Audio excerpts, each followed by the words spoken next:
Hoy celebramos la fiesta del Papa Pablo VI, al que todos conocemos. El Papa estuvo aquí en Bogotá y en diversos lugares de Cundinamarca con motivo de la visita que hizo el Papa a Colombia en el año 1968. Y ahí fue cuando publicó la encíclica Populorum Progressio. Y también el Papa es el autor de la encíclica Evangelii Nunciandi. Es un Papa sobresaliente en la Iglesia. Fue el encargado de aplicar las normas del concilio en la Iglesia. Fue el que dio la aprobación a todos los decretos conciliares junto con los obispos del mundo reunidos en el Vaticano y reunidos por segunda vez. Pues ya el Concilio Vaticano II, segunda vez que se reunían los obispos del mundo en el Vaticano. Es bueno que nosotros nos acordemos de la historia para que caigamos en la cuenta que el Concilio Vaticano II lo promulgó o lo reunió el Papa Juan XXIII por una inspiración divina. En enero de 1959 lo anunció y lo preparó y lo comenzó en 1962 y en el 63 murió y continuó el Papa Pablo VI la celebración del Concilio Vaticano II. Y fue el Papa Pablo VI también quien dijo que debía terminar el concilio en 1965, porque la mentalidad de muchos obispos era seguir en reunión permanente del concilio. El Papa vio la dificultad de seguir reuniéndose por los costos tan exagerados de la movilización de los obispos de todo el mundo para reunirse en el Vaticano.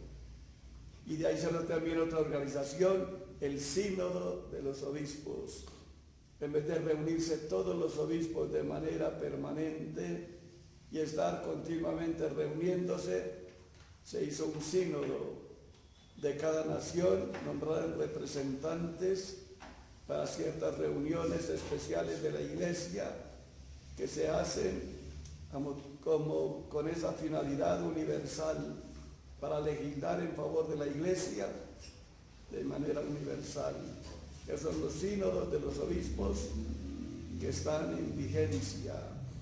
Muchos sínodos se han reunido con delegados de los obispos del mundo entero al estilo del Concilio Vaticano Ecuménico. También hoy oímos que San Pablo está en Cesarea, está preso en Cesarea, y cuando Festo va a Jerusalén, los dirigentes de Jerusalén le piden condenar a Pablo, pero Festo les dice: no es costumbre romana condenar a un preso por las buenas, hay que oírlo para que el preso se caree con los acusadores, oiga lo que dicen contra él y él se defienda. Y de esa manera el gobernante puede tomar decisiones justas en favor o en contra del preso. Pero el preso que estaba en Cesarea oyó a Festo que le preguntaba si quería ir a Jerusalén para que Festo en Jerusalén lo juzgara. Y Pablo dijo: yo quiero que decida este problema el emperador romano, el César. Y como apeló al César, yo he decidido que lo dejemos en prisión en Cesarea hasta que se presente la oportunidad para mandarlo al César.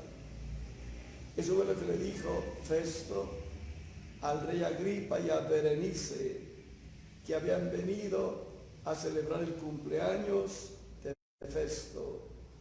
Y Festo le comentó al rey que en la cárcel tenía un preso llamado Pablo, que estaba allí encerrado y que no podían juzgarlo porque había apelado al César.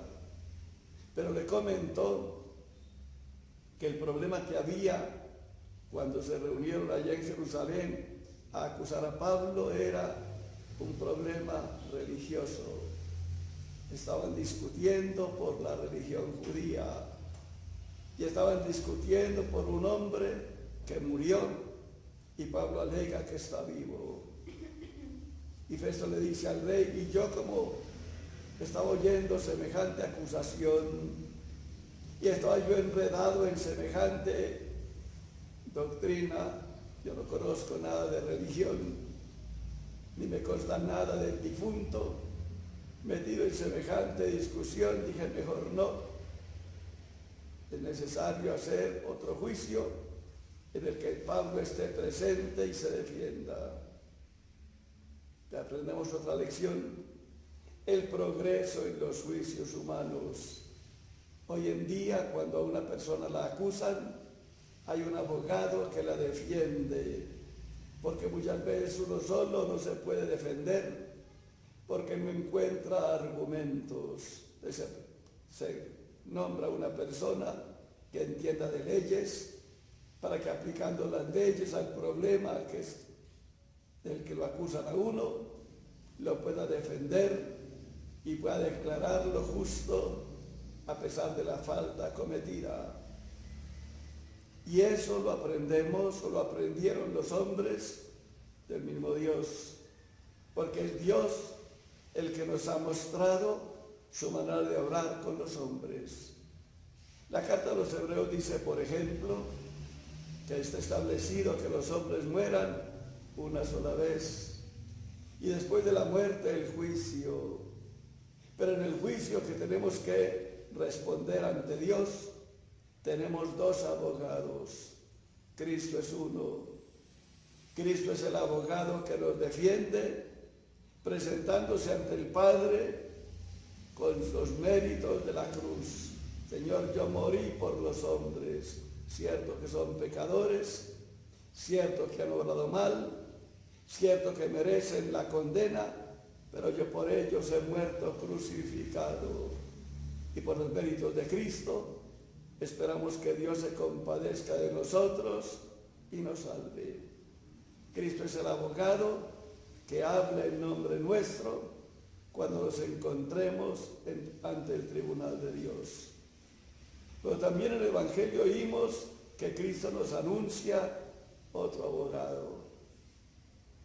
Me voy al Padre y voy a mandarles a otro abogado, otro defensor, para que ustedes puedan conseguir la salvación, aunque son pecadores. Y ese otro abogado es el Espíritu Santo, que viene a abogar por nosotros, dando testimonio de lo que somos nosotros. Es el Espíritu Santo, nos dice por ahí San Juan, el que dentro de nosotros clama con esa oración maravillosa, Abba, Padre. El Espíritu Santo va a defendernos ante el Padre diciendo, estos son hijos de Dios. Y porque somos hijos, tenemos derecho al perdón, porque el Padre perdona a los hijos, por más que hayan fallado, mirando que son hijos, les perdona y les disimula su falta, como vemos en el Evangelio que se nos enseña.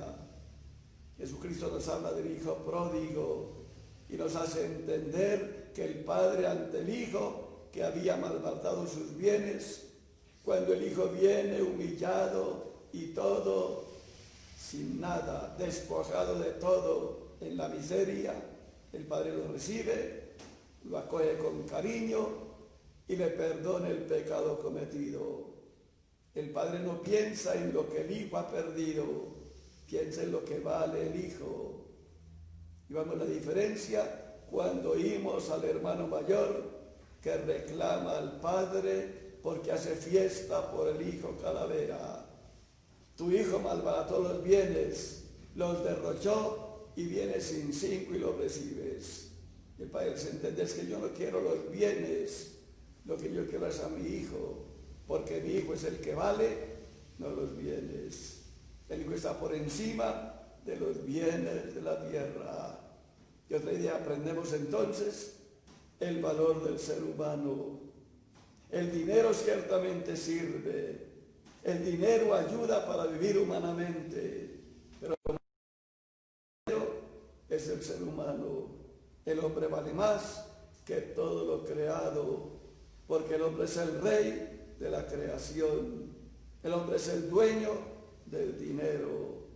Pero por no reflexionar, muchas veces preferimos el dinero a la persona.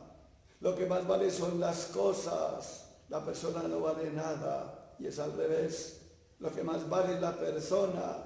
Los bienes ciertamente valen, pero no vale igual que la persona. La persona está por encima de todo lo creado.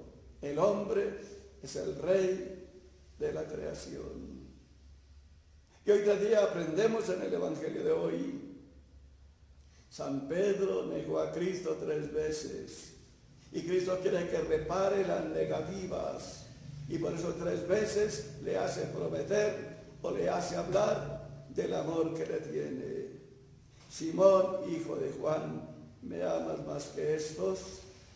Y San Pedro responde la primera vez, sí, Señor, tú sabes que te quiero.